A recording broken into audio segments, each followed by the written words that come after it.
Well, folks, you know, it's that second, third week of April right now. Normally, the weather's been so terrible at that time. We really can't do anything, but it's just beautiful out there right now, and I have the dandelions to prove it. Yeah, it's pretty nice out there. Yeah, a lot nicer than the last couple Aprils. You know, something I wanted to talk about is aerating your lawn. You know, we're golfers. We love to golf, and they're all aerating everything right now.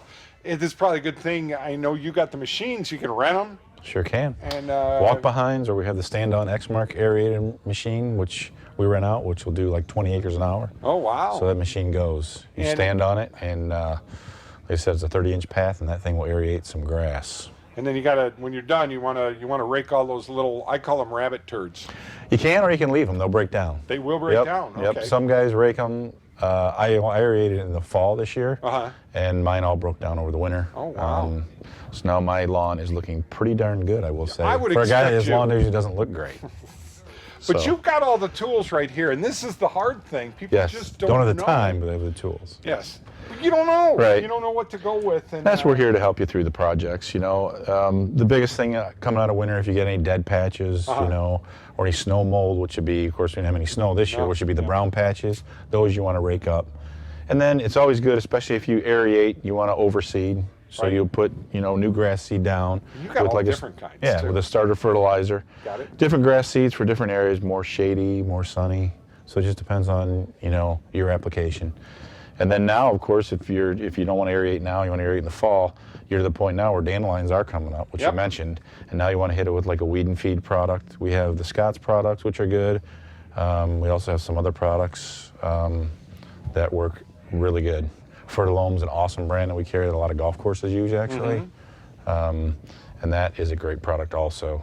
Now, what do you say for some of the sprays, or you water spray, hook it up? Do you like them? For what purpose? With the turf builders. Oh, yeah, they have some in the hose. Yeah, they're okay. Okay. I think I personally do it the right way. You know, like doing this. I think you're getting more product to the ground.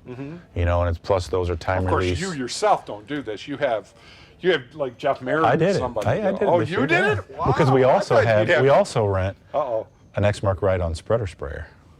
Oh my goodness. So you can. Oh my goodness. If you want to kill all your dandelion stuff, you like 2,4-D. You pre-mix it in the tank, and you go you go up and down that thing. So if you got like a 5-acre parcel, come on over.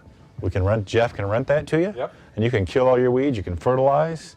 It's awesome. You just stand on it, and just like the pros do it. Well, and then of course, if you do that and you make everything grow real well, and you got to cut it. Then you got to cut it. Auto that mower leads into your favorite. Yes, the auto mower. Yeah, it's the good things. It's not for everybody, but it's technology that's been around. Sure. It's getting better and better, especially with battery technology getting better, and it's when you see it, it's pretty neat. Well, Ronnie, I mean, we were talking about turf builders and getting all that good stuff together. This has got to go in my repertoire. I got to convince you that you need to get this for me. I'm excited. It's a pretty bad little machine. I mean, it's like one of them Zumba or Rumbas for your yard. Yeah. And you can't even hurt. Look at Lee. No. He didn't even get hurt by this thing. It says, yep, goes the other way. I'm just This is the auto mower. Been out for 20 years, mostly in Europe. Husqvarna's brought them to the States here. I'm pretty excited. Pretty awesome piece of equipment. You know, you do that golf show. Yeah. Hey, you don't have to mow the lawn anymore. You just go golfing. Honey, the lawn's mowed every day.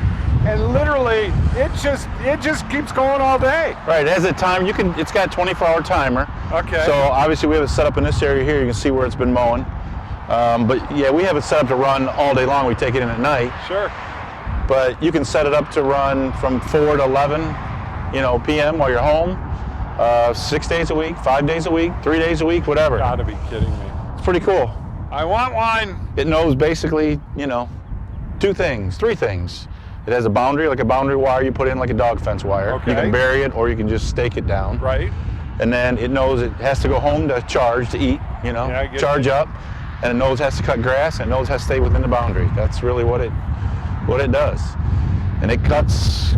It's been cutting here. It does a real nice job. Yeah, no, the thing is your lawn always looks manicured. It never gets like the outside where you see that needs to be mowed. Right. It's always, you have the best looking lawn in the neighborhood all the time. Pretty awesome technology. It is unbelievable. Totally impressed, and this Yep. is. You think this is the new thing? I tell you, pricey maybe. It's been not at all. It's been out in Europe for about 20 years. Okay. And they brought it in the States a while back and didn't really take off much. Right. But now they have some newer, with the new battery technology stuff, they have newer, bigger models. And they've tested for about the last 5 years. And it's amazing how much they'll actually do. They have units that'll do up to 1.25 acres. I've got my doctor, Dr. Todd, I just know is watching the show. Him and all the gang over there down in Findlay is just, he's got to have one of these. You need to get got one sold right now. I do have one. Actually, you need to get your exercise somewhere else, you know? Yeah, golf. You got to get the golf. That's right. We got the golf down there. Well, Right. I know you got a lot of good stuff going on right now, and thanks for the tips on what we got to do for, turf-wise. I mean, can we still put the pre-emergence on? Yeah. I mean, yeah, you're getting late now. Well, I mean, Yeah, you're getting last late. week we had this much snow. Yeah, you're still getting late. Is it? Okay. Yeah. Okay, but This thing, nice thing too, Mike. You don't go out and mow in the rain, do you? no. This will mow in the rain. It'll mow until you tell it not to mow, basically. And it's not heavy, so it's not gonna injure your lawn or anything, especially when it's wet. It's cutting small pieces off at a time once it gets it to a managed stage.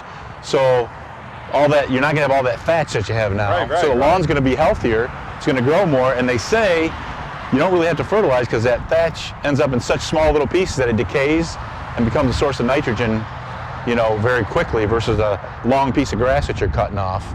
But the cool thing about that is if you have like a leach field and it grows more and it grows heavier, this thing, after cutting it a few times, will know there's more resistance there, and it knows it has to cut that area more often.